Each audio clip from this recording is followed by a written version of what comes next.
बड़ी खबर महाराष्ट्र से आ रही है। महाराष्ट्र में 11 सीटों पर एमएलसी चुनाव के परिणाम आ गए हैं।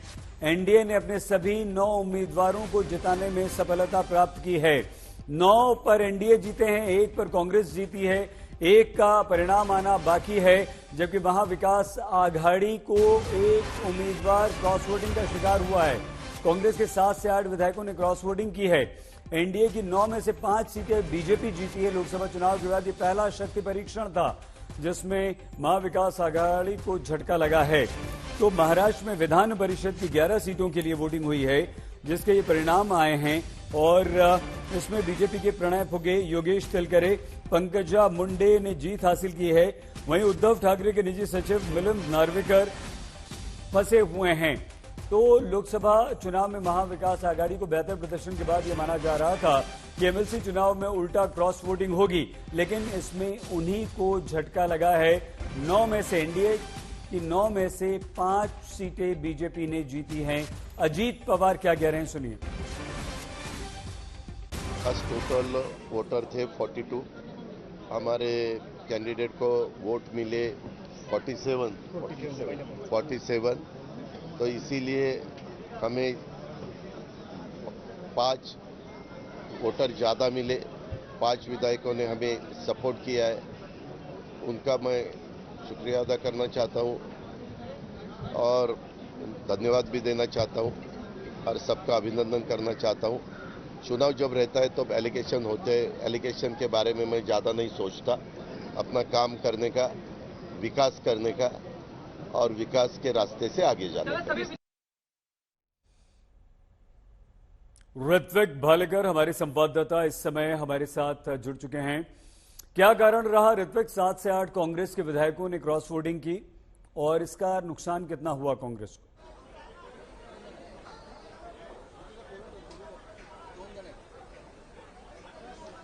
जी बिल्कुल, जिस तरह के नतीजे सामने आए हैं ऐसा लग रहा है कि विधान परिषद के चुनाव जो 2022 में हुए थे, फिर से एक बार इतिहास महाराष्ट्र में दोहराया गया है, क्योंकि कांग्रेस के ही वोटों में जो है वो फूट दिखाई दे रही है और इसका सीधा सीधा फायदा जो है वो बीजेपी को होते दिख रहा है। आपको बता दूं, कांग्रेस जो कि अच्छा प्रदर्शन कर रही है महाराष्ट्र में, लोकसभा में सबसे ज्यादा यानी 13 सीटें उन्होंने हासिल की है। बावजूद उसके उनकी अंदरूनी राजनीति और अंदरूनी नाराजगी जो पार्टी में है, उसके वजह से महाविकास आघाड़ी को बड़ा झटका मिलता दिख रहा है।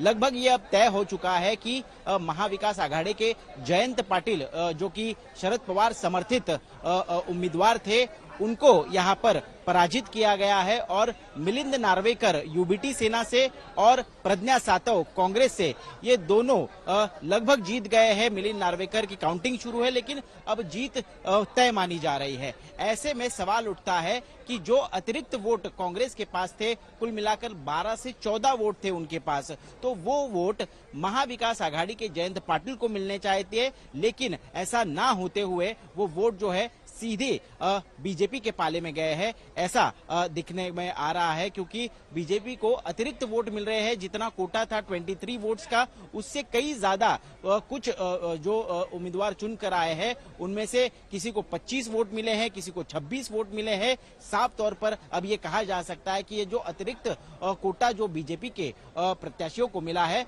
वो कांग्रेस की तरफ से आता दिख रहा है। सईद अंसारी जी। ऋत्विक, एनडीए के 9 कैंडिडेट, बीजेपी के 5 के 5 उतारे, 5 के 5 जीते। इसे किस तरह से देखा जाए?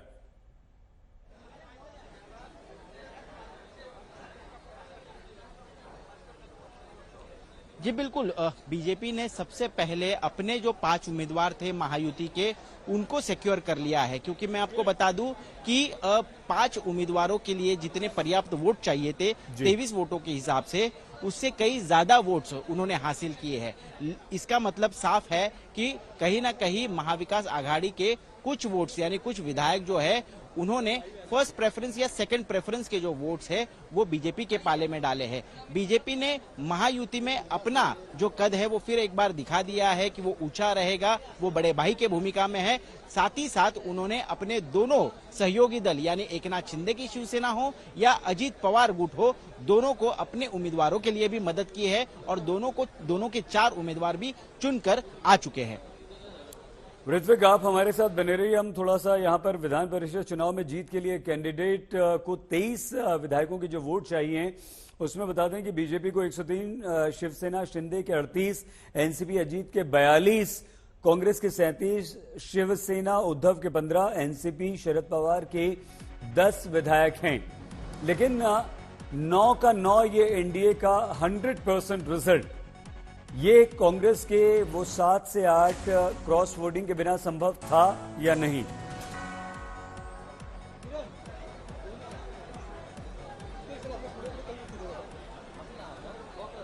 जी सईद, एनडीए ने 9 उतारे, 9 जीते। सवाल दोहराएंगे? हाँ, एनडीए ने 9 उतारे, 9 ही जीते। जो कांग्रेस की तरफ से क्रॉस वोटिंग हुई है, क्या ये उसी का रिजल्ट है? उसके बिना संभव था या नहीं? लेकिन एक बड़ी खबर इस समय आ रही है, एमएलसी चुनाव में जीत पर बीजेपी अध्यक्ष जेपी नड्डा ने बधाई दी है।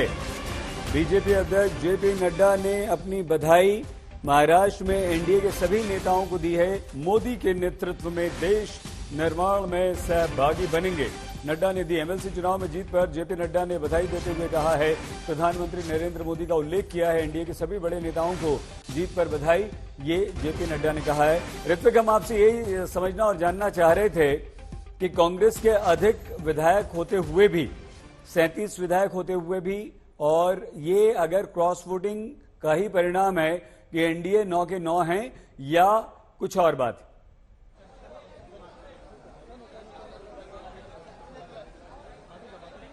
जी बिल्कुल, हमारे पास जिशान सिद्दीकी है। जिशान जी, मुझे बताइए, यहाँ पर जिशान सिद्दीकी खुद कांग्रेस की कल जो मीटिंग हुई थी उसमें वो मौजूद नहीं थे।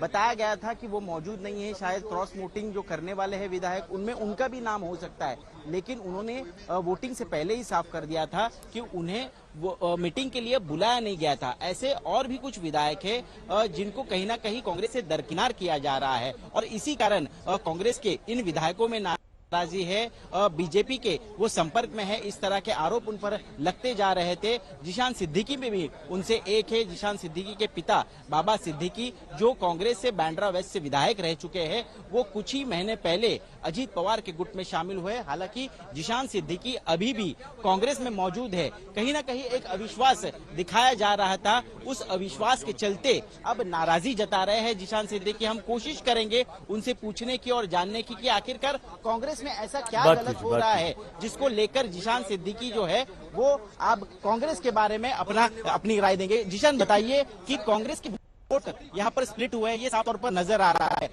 और कहीं ना कहीं आपका नाम लिया गया था कि आप भी में से एक है, क्या कहना है आपका? देखिए, ये बहुत दुर्भाग्यपूर्ण है। पहले भी हमारे जो कैंडिडेट है चंद्रकांत हांडोरी जी, उनके साथ एक ऐसा चीज हुई थी और इस बार भी मुझे पता चल रहा है कि अगर ऐसा हुआ है तो ये दुर्भाग्यपूर्ण है। कांग्रेस की जो कैंडिडेट है स्वर्गीय राजीव सातव साहब की जो पत्नी है डॉक्टर प्रज्ञा सातव जी, वो जीत गई है तो कार्यकर्ता खुश है, मैं उनको बधाई देना चाहूंगा।